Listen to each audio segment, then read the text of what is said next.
আজ থেকে ঠিক ১৩ বছর আগের ঘটনা।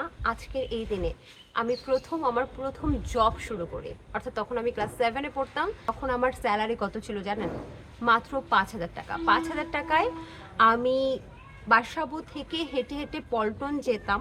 হেঁটে হেঁটে, বিকজ ৫,০০০ টাকায় তো আমি আসলে রিক্সা ভাড়া দিতে পারবো না। ৬ ঘন্টা ডিউটি করতাম, রেডিওতে কথা বলতাম ৫ ঘন্টা টানা, এবং ১ ঘন্টা এক্সট্রা করতে হতো। সো আমার ফ্যামিলি কখনোই জানতো না যে আমি আসলে একটা জবে ঢুকেছি আমার পড়ালেখার পাশাপাশি, বিকজ আমার ফ্যামিলি সবসময় চেষ্টা করতো যে টানাপোড়েন থাকা সত্ত্বেও মানে আমার নিজেরটা যেন আমাকে চালাতে না হয়। সো আমার কাছে যখন মনে হয়েছিল যে আমারও উচিত আমার বাবার থেকে বারবার প্রেশার দিয়ে টাকা না নিয়ে আমারও উচিত কিছুটা কন্ট্রিবিউশন করা, তখন আমি নিজেই এই জবটা খুঁজি এবং নিজেই আজ থেকে ১৩ বছর আগে মাত্র ৫,০০০ টাকা বেতনে ক্লাস 7-এ থাকতে চাকরি শুরু করি। ৫,০০০ টাকার পরে আমি আস্তে আস্তে যখন অন্য রেডিওতে গেলাম, তখন ৩ ঘন্টা ডিউটি, আমার বেতন হলো ১০,০০০ টাকা। তারপর আরেকটা রেডিওতে হলো ১৬,০০০ টাকা, তারপর আরেকটা রেডিও হলো ২৫,০০০ টাকা। তারপর টেলিভিশন চ্যানেলে আস্তে আস্তে ফ্রিল্যান্সার প্রেজেন্টার হিসেবে কাজ করলাম। একটা সময় পুরো পরিবারের হালটা আমি নিজে ধরলাম। আমার সাথে আমার টিমে যারা কাজ করে তাদের কর্মসংস্থানও কিন্তু আমিই জোগাড় করে দিলাম। সো এখন মনে হয় কি এই যে পুরো পথটা কিন্তু এত সহজ ছিল না। অনেক বাধা বিপত্তি হয়েছে, অনেক মানুষ বিনা কারণে পেছনে লেগেছে। মানে একটা স্ট্রাগলিং ওমেন যখন কাজ করবে তখন তাকে তার পেছনে লাগা, তার চরিত্রে দোষ দেয়া, তাকে বিভিন্ন অপবাদ দেয়া, এরকম তো আছে। এবং সবচেয়ে মজার কথা, আপনি যখন পরিবারের হাল ধরবেন তখন আপনি কেমন আছেন এই কথাটা জিজ্ঞেস করার কেউ থাকবে না, ইভেন আপনার পরিবারের মানুষও থাকবে না, এবং আপনার নিজেকে একটা এটিএম মেশিন মনে হবে।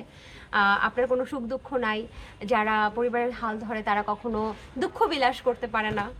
একটা সময়ে আমার এরকম কেটেছে যে আমার প্রচুর টাকার দরকার। আমার মনে হচ্ছে অনেক মানুষকে আমি টাকা দিয়ে হেল্প করেছি, কিন্তু আমার দরকারে আমি কারো কাছ থেকে টাকা পাইনি, ১ টাকাও না। ইভেন আমার পাওনা টাকাও চাওয়ার পরে দেখেছি মুখ কালো করতে। ১৩ বছর পর একটু নিজেকে সময় দেই, একটু নিজে নিজে সেলিব্রেশন করি। আর সেই সেলিব্রেশনের জন্যই আমি একটা খুব সুন্দর জায়গায় চলে এসেছি। আর সেখানে মনে হয়েছিল কেক কেটে আজকের দিনটা আমি উদযাপন করব। মনে হচ্ছে আমি চাকরি খোঁজার জন্য এমনও গেছি, স্কুলের পরে ১-২ ঘন্টা প্রায় আমি রাস্তায় রাস্তায় হেঁটেছি। তো সেই মেয়েটা আজকে নিজের কর্মসংস্থান, পরিবারের হাল এবং মানুষের কর্মসংস্থান সব কিছুই করতে পেরেছে। আরও অনেক দূর পথ আগানো বাকি, এখনও আমি স্ট্রাগল করছি। আমার এই সুন্দর সেলিব্রেশনটায় আরেকটু আনন্দ দেওয়ার জন্য ডিফারেন্ট একটা কেক কিন্তু আমি আসলে অর্ডার করেছি। সেটা হচ্ছে ইগলো কেক শপের mango delight frozen dessert cake. আমি শুনেছি যে এটা নাকি পুরোপুরি একদম রিয়েল ম্যাঙ্গো দিয়ে আসলে তৈরি। সো আমি এটাকে কাটছি, একটু কেটে একটু খাওয়ার চেষ্টা করি। স্ট্রাগলিংয়ের ১৩টি বছর এগুলো এই কেকটা, ম্যাঙ্গো কেকটা দিয়ে উদযাপন করলাম। বাহ, এটা কিন্তু খুবই সুন্দর দেখতে পাচ্ছি। একটা ম্যাঙ্গো ম্যাঙ্গো ফ্লেভার আসছে, উপরে কিন্তু রিয়েল ম্যাঙ্গো দেখতে পাচ্ছি, এবং ভেতরে ভ্যানিলা সব কিছু মিলিয়ে একেবারে একাকার। আমি একটু খেয়ে দেখি কেমন।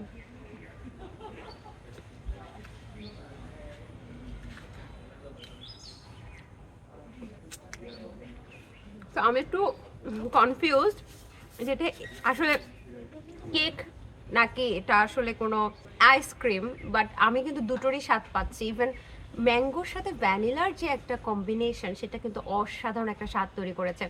আমার মনে হয় আমার এই চমৎকার দিনে এত চমৎকার একটা কেক আমার আনন্দটাকে একদম বাড়তি করে দিয়েছে।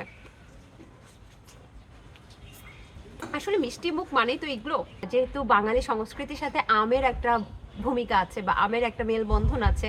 তো আম আমরা অনেকভাবে খাই, এরকম আইসক্রিম কেক করে আসলে অরিজিনাল আম, এই দেখুন একেবারে পাকা অরিজিনাল আম কিন্তু এখানে আছে।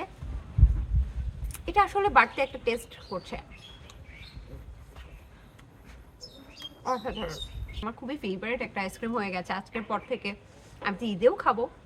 আর আপনার স্ট্রাগলের গল্পটা আমাকে জানাবেন।